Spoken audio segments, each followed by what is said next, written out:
നബി സല്ലല്ലാഹു അലൈഹി വസല്ലം പറഞ്ഞു, യുഅ്താ ബിഅൻഅമി അഹ്ലി ദുനിയ മിൻ അഹ്ലി നാർ. ദുനിയാവിൽ ഏറ്റവും സുഖം അനുഭവിച്ച് ജീവിച്ച് എന്നാൽ പരലോകത്ത് നരകത്തിൽ പെടുന്ന ഒരുവനെ കൊണ്ടുവരും. ഫയുസ്ബഹു ഫിന്നാരി സബ്ഗ, എന്നിട്ട് അവനെ നരകത്തിൽ ഒന്ന് മുക്കിയെടുക്കും. സുമ്മ യുഖാലു ലഹ്, എന്നിട്ട് അവനോട് പറയും, യബ്ന ആദം ഹൽ റഅയ്ത ഖൈറൻ ഖത്തു, മനുഷ്യ നീ ഇന്ന് വരെ എന്തെങ്കിലും ഖൈർ അനുഭവിച്ചിട്ടുണ്ടോ? ദുനിയാവിൽ ഏറ്റവും സുഖം അനുഭവിച്ച ഒരുവനാണ്.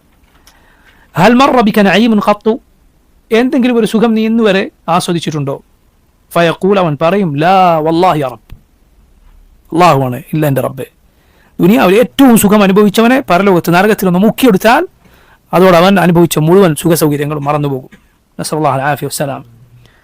വയുഅ്താ ബിഅശദ്ദി الناس ബുഅ്സൻ ഫി الدنيا മിൻ അഹ്ലി الجنة, ദുനിയാവിലെ ഏറ്റവും ബുദ്ധിമുട്ട് അനുഭവിച്ച് ജീവിച്ച എന്നാൽ പരലോകത്ത് സ്വർഗ്ഗത്തിൽ എത്തിച്ചേരുന്ന ഒരുവനെ കൊണ്ടുവരും. ഫയുസ്ബഗു സബ്ഗതൻ ഫിൽ ജന്ന, അവനെ സ്വർഗ്ഗത്തിൽ ഒന്ന് മുക്കിയെടുക്കും. ഫയുഖാലു ലഹ്, എന്നിട്ട് അവനോട് ചോദിക്കും, യബ്ന ആദം, ഓ മനുഷ്യ, ഹൽ റഅയ്ത ബുഅ്സൻ ഖത്തു ഹൽ മർറ ബിക മിൻ ശിദ്ദത്തിൻ ഖത്തു, നീ ഇന്ന് വരെ എന്തെങ്കിലും ബുദ്ധിമുട്ട് അനുഭവിച്ചിട്ടുണ്ടോ?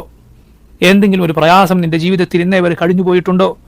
ഫയഖൂൽ, അപ്പോൾ അവൻ പറയും, ലാ വല്ലാഹി യാ റബ്ബ്, മാ മർറ ബി ബുഅ്സുൻ ഖത്തു വലാ റഅയ്തു ശിദ്ദതൻ ഖത്തു, ഇന്ന് വരെ ഒരു പ്രയാസം ഞാൻ അനുഭവിച്ചിട്ടില്ല, ഒരു ബുദ്ധിമുട്ട് ഇന്ന് വരെ എൻ്റെ ജീവിതത്തിൽ കഴിഞ്ഞു പോയിട്ടില്ല. സുബ്ഹാനല്ലാഹ്.